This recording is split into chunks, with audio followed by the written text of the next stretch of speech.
자, 책 정리를 하다가 깜짝 놀랐어요, 제가.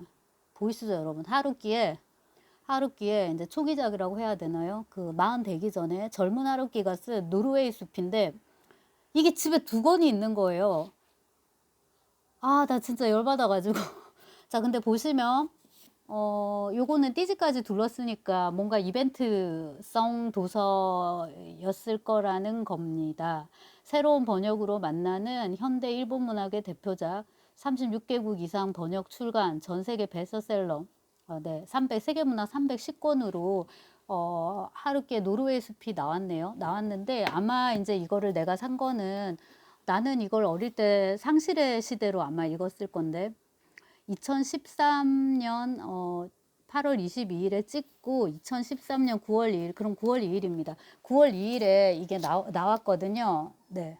이렇게 이제 나왔는데 제가 띠지를 떼지 않았다는 거는 책을 읽지 않았다는 것이에요. 근데 아마 이제 2013년에 노르웨이 숲이 세문전으로 나왔으니까 읽어보자 하고 샀을 것이고 이 표지가 여러분 굉장히 비싼 표지인 걸로 제가 알고 있습니다. 이게 표지가 이우환 선우로부터 1976년 캔버스의 악교 석체 130 곱하기 162면은 이게 가로 세로 130, 162면은 사실 저보다 그림 키가 더 큰 그런 큰 그림인 거예요. 그리고 이제 그 추상화로 되게 일가를 이루신 분이 그린 유명한 그림으로 알고 있는데 한마디로 말해서 돈 많이 들여서 만든 책이라는 겁니다. 근데 제가 이제 읽지를 않았고 아마 이 책을 샀다는 거를 까먹고 또 산 것 같아요. 그럼 뭐 언제 샀지 이거는? 네, 이걸 언제 샀을까요? 제가 왜 샀을까요? 그래서 판권 부분을 보니까 이제 2020년 7월 23일에 샀는데 아마 그러니까 나온 책을 제가 샀는데 그때가 19세니까 7년 동안 하루키의 이 노르웨이 숲이 꽤 많이 팔렸다는 걸 알 수 있고 아마 제가 이 책을 2번째 산 것은 이제 2020년 이후니까는 그 창작의 세계 강의를 하면서 하루키 소설을 읽으면서 산 것 같아요. 그러면서 아무래도 이제 하루키의 대표작이고 저도 개인적으로 이거를 제일 뭐 재밌게 당연히 읽었겠죠. 그래서 또 읽어보려고 샀는데 아마 그때도 또한 읽지 않고 이번에 이제 펼쳐봤습니다. 우선 하루키에 대해서는 사람들이 워낙 많이 좋아하고 여러분도 그러니까 이겨온 학생인데요. 수업을 해보면 제가 이제 그 마지막 답안에 이건 뭐 과목 불문하고 좀 써달라고 하는 건데요. 문학 수업을 하면 재밌게 읽는 책이나 뭐 콘텐츠나 이런 거 요즘 조금 잦아든 것 같긴 한데 하루키가 빠진 학기가 거의 없었어요. 경희대에서도 한두 명, 두세 명은 언급을 했던 것 같고 뭐 문학 수업은 클래스가 크지 않으니까요. 사실 뭐 서너 명 이렇게 언급하면 되게 많이 언급하는 거예요. 예컨대 이제 제가 맡았던 강좌는 경희대 고전 읽기인데 그게 50이면 다 차는 강좌거든요. 그 중에서 뭐 서너 명이 얘기를 했으면 꽤 많은 퍼센트인 거죠. 외국 문학, 한국 문학 다 통칭해서.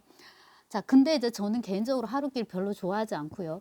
하루키 소설 별로 좋아하지 않고 하루키 소설을 좋아하는 사람들은 하루키 특유의 그 몽환적인 분위기 가 이제 좋은 거고요. 저는 하루키 소설 별로 좋아하지 않는다 말씀드렸는데 그 분위기가 별로 좋지 않은 것이고.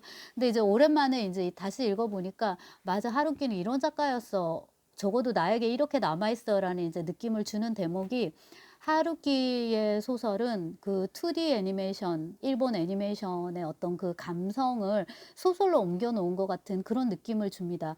일단 여기 주인공들은 상실의 시대 같은 경우에 그러니까 노르웨이 숲 같은 경우에는 고등학생, 대학생인 거잖아요. 지금 현재 화자는 37, 8 이제 이미 성인이고 심지어 작년에 이제 나이입니다. 해서 어린 날, 젊은 날의 자기를 이제 회상하는 건데요. 소설의 대부분의 이제 내용은 대학 시절 대학생들 얘기거든요. 그래서 이 청춘의 소설인데 하루키는 저도 뭐 하루키를 안 읽었다고는 할 수 없을 정도로 읽은 셈이죠. 우린 그때 다 읽었으니까 하루키를.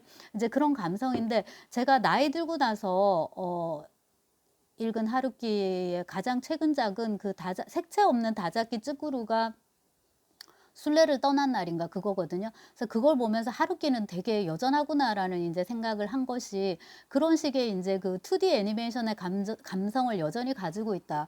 그게 이제 그 작가의 삶이 소설 속에 반영이 되는 거잖아요. 뭔 말이냐 하면 그 어릴 때 만난 친구하고 결혼해서 이제 가정을 꾸리는데 아이를 낳지 않은 것이 저는 하루키 소설의 굉장히 큰 부분이라고 생각을 하거든요.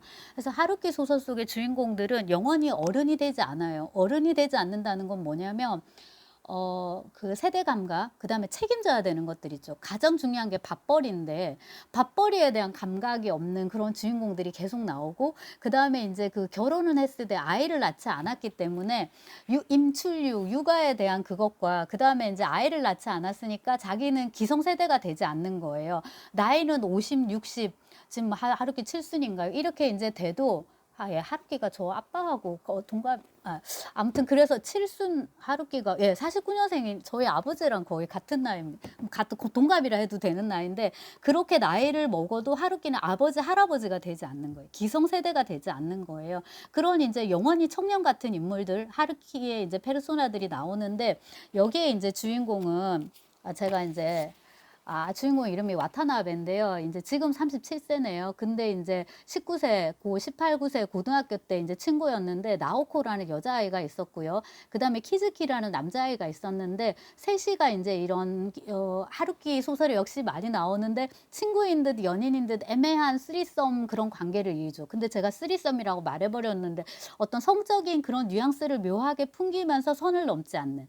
그러니까 다른 작가가 이렇게 썼으면은 되게 좀 질이 나쁘거나, 그러니까 저질스럽거나, 아니면은 얘는 이런 걸로 가지고 독자를 끌려고 수작을 부리네라는 그런 느낌을 줄 수 있을 법한 관계를, 그다음에 이제 성관계, 성애도 물론 묘사가 많이 되는데 그런 느낌을 줄 수 있을 것 같은 것을 하루키가 묘사를 하면, 말씀드렸다시피 그런 어떤 2D 애니메이션의 그런 아련한 정서를 환기시켜요. 뭐 시간을 달리는 소녀라든지, 또 뭐가 있나요? 바다가 들린다든가요? 뭐가 들린다든가, 약간 그것도 그런 식의 달짝지근한 로맨스 있잖아요. 그런 거라든가, 그다음에 귀를 기울이며 이런 애니메이션 있거든요. 그거는 조금 더 발랄하고 조금 더 어린애를 다루고 있는데, 그런 거에 조금 더 한 두세 살 올라가 있는 버전?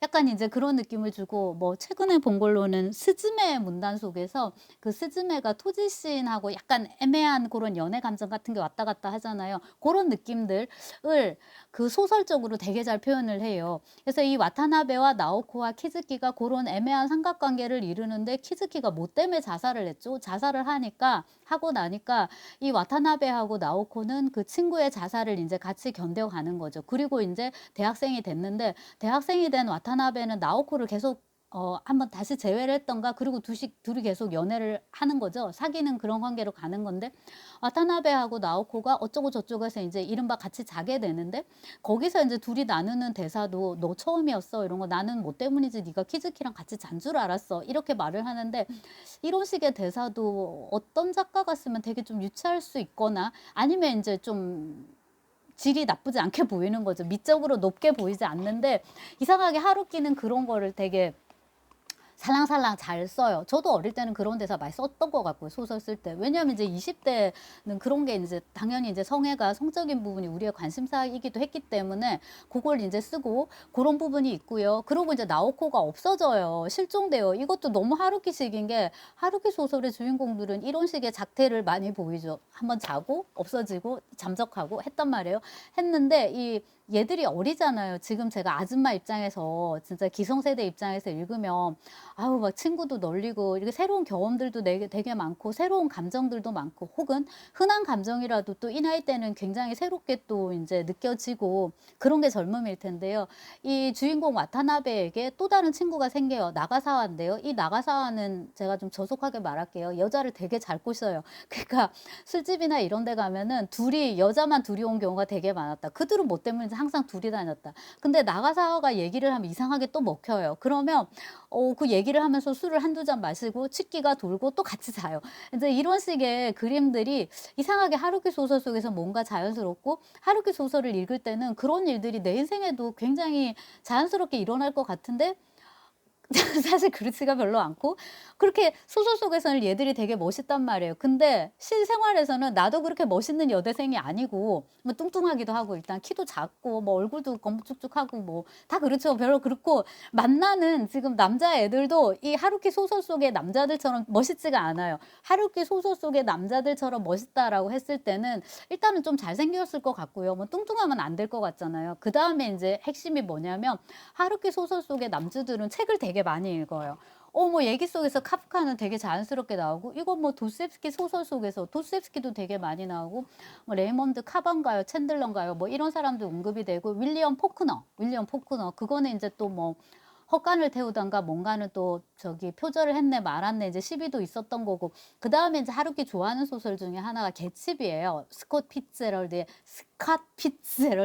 피츠제럴드의 위대한 개츠비인데요. 그거는 하루키가 좋아해서 나중에 번역도 이 사람 이제 영어를 일본어로 이제 번역하는 거죠. 한 작품인데 여하튼 이제 그런 것도 또 한번 이렇게 쭝얼쭝얼 해주고 인물들 막 시크하단 말이에요. 와인 같은 거 이런 거만 마시고 그리고 이제 말씀드렸듯이 얘들은 돈이 되게 많은 거잖아요. 지금 돈 걱정을 안 한다는 건 돈이 많은 거예요. 돈에 대한 욕심도 없고 그런 것들이 되게 많이 보이는데 아무튼 이제 이 대학생 와타나베가 나가사와라는 친구를 이제 남자인 친구를 사귀는데 미도리라는 친구가 나타납니다. 이 미도리는 무슨 연극 수업을 들었었나 연극반을 했었나 했는데 이제 미도리라는 여자가 말하자면 나오코의 짝패를 이루는 거죠. 나오코는 트라우마가 되게 있고 조용하고 청승 떨고 궁상 떠는 이제 이런 스타일인데 반해서 미도리 이제 시크한 거죠. 그래서 그 쿤데라의 참을 수 없는 존재의 가벼움으로 치자면은 테레사가 아니라 누구예요? 저 사비나 같은 그런 이제 여성인 거죠. 사실 이제 우리 동양 문화권에서는 되게 찾기 힘든, 되게 성적으로도 자유분방하고 말씀드렸다시피 시크하고 적절히 냉소적이면서 이렇게 적절히 뭡니까 또 발랄하기도 하고 이제 그런 인물 약간 네, 뭐, 그 말씀드렸다시피 쿤데라 소설에 나오면 더 자연스러울 것 같은 프랑스 소설이나 이런 데 나오면 더 자연스러울 것 같은 그런 캐릭터인데 하루키 소설에서 잘 어울려요. 하루키 또 이런 인물을 되게 잘 다루는 것 같아요. 고바야시 미도리. 미도리는 뜻이 초록색이라는 뜻인데 그 색채 없는 다자키 쯔꾸루가 순례를 떠난 날인가 거기서 보면은 주인공 인물들이 다 색깔들이 있거든요.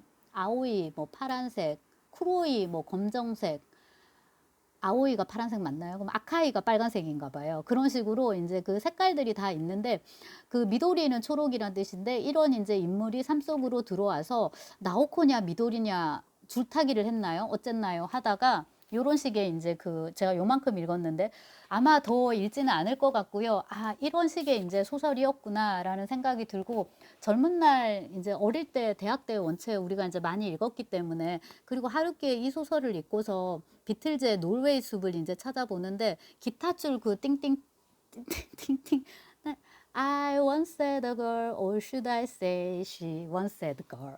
she once had me. 이렇게 걔가 나를 가졌는지 내가 그를 가졌는지. 그래서 아침에 눈을 떠보니까는 the birds 뭐예요? has gone인가. 새는 날아가 버리고 없고 뭐 등등등 비틀즈 노래도 같이 듣고 했던 그런 기억이 있습니다.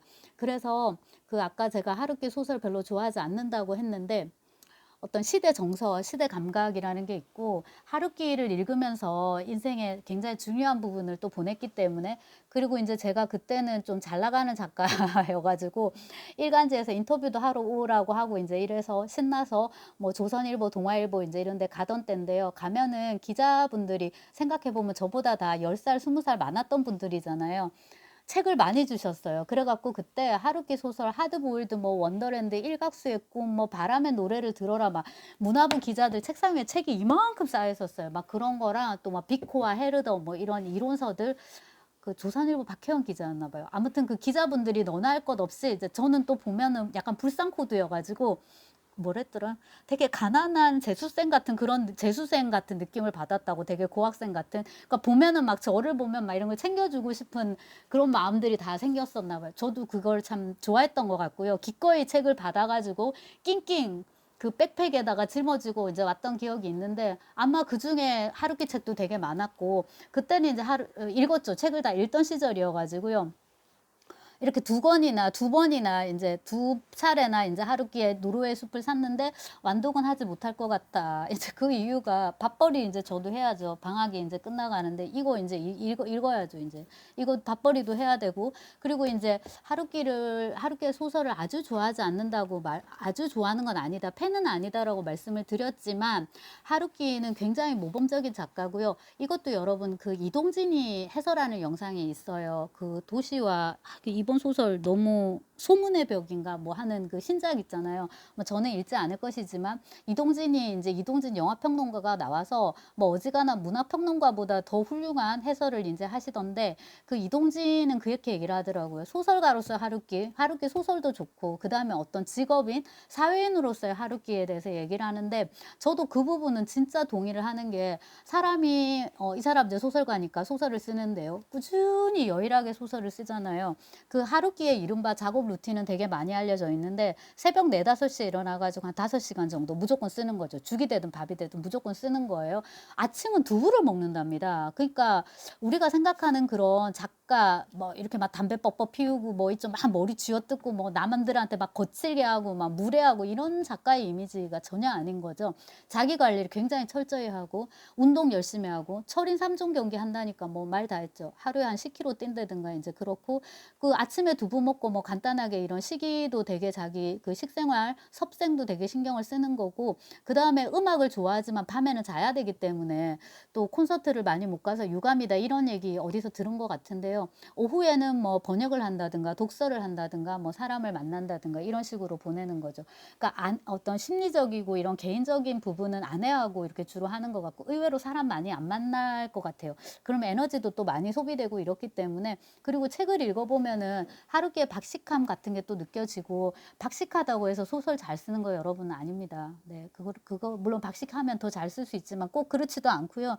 소설을 잘 쓰려면 소설을 네, 써야죠. 그러니까 버린 종이가 되게 많을 거라고 생각을 하는데 이 하루키의 철저한 자기 관리, 집념, 성실성 그런 것들 무너지지 않고 이렇게 꾸준히 자기 길을 가는 그 모습은 정말로 존경스럽고 제가 20대 때 하루키를 읽을 때는 하루키가 이렇게까지 롱런 할 줄 몰랐어요. 오래가는 작가가 될 줄 몰랐는데 젊은 하루키 말고요. 중년, 장년, 노년 하루키를 상상해 본 적이 없는데 하루키는 지금도 살아있고 해변의 카프카 그건 제가 봉천동의 만화방에서 읽은 것 같은데요. 뭐 줄거리 이런 건 잘 생각이 안 나요. 말씀드렸다시피 하루키 소설 그렇게 좋아하지는 않는데 그냥 이제 읽게 되는 거죠. 하루키니까. 네. 근데 이게 되게 중요하잖아요. 좋아하고 말고를 떠나서 읽는다. 하루키니까 그건 이미 고전이라는 거예요. 그러니까 내가 이 사람 딱히 좋아하지 않아도 왠지 이 사람 읽어야 될 것 같거든요. 또 읽으면은 시간 낭비했다는 생각은 들지 않아요. 아, 이런 게 소설의 이러이러한 측면이었지 싶거든요. 그래서 제가 뭐 추천하지 않아도 뭐 여러분들 읽기는 충분히 읽을 것이고요. 책을 요따구로 사지는 말아야 되는. 지금 이제 저는 아무래도 요게도 손때가 묻어가지고 요건 아무래도 갖다 팔든가 이제 해야 될 것 같은데 하필 또 여기다가 제가 사인을 해버렸네요. 이건 이제 사인을 하던 때 산 거고 이제는 안 하니까 안 하는 건데 하루께 여러분 노르웨이 숲이었습니다. 아련하네요. 책이. 그리고 그 얼마 전에 타계했다고 뉴스가 뜨던데 잃어버린 아니야 살아남은 자의 슬픔 그 브레이트의 시에서 제목을 가지고 와가지고 우리 그 운동권 선배들 이야기 쓴 아주 저기한 이제 소설이 있어요. 그게 이제 그 미름사에서 그 줬죠. 오늘의 작가상 이문열이 이론가 그랬는데 사람의 아들 그걸로 이제 상도 받고 이랬는데 막 그때 뭐 난리가 난 것 같더라고요. 이병헌 주연으로 해서 뭐 드라마도 찍고 막 이랬는데 좋은 의미 나쁜 의미 다 난리가 난 것 같은데 문학사의 심판은 잔인하다. 그거는 사라졌지만 아류작이죠. 이 작품에 딱 아류작인데 그 표현이 딱 맞는 소설이었는데 사라졌지만 노르웨이 숲은 남았다. 이것도 이제 생각해 볼 만한 대목인 것 같습니다. 하루키 노르웨이 숲입니다.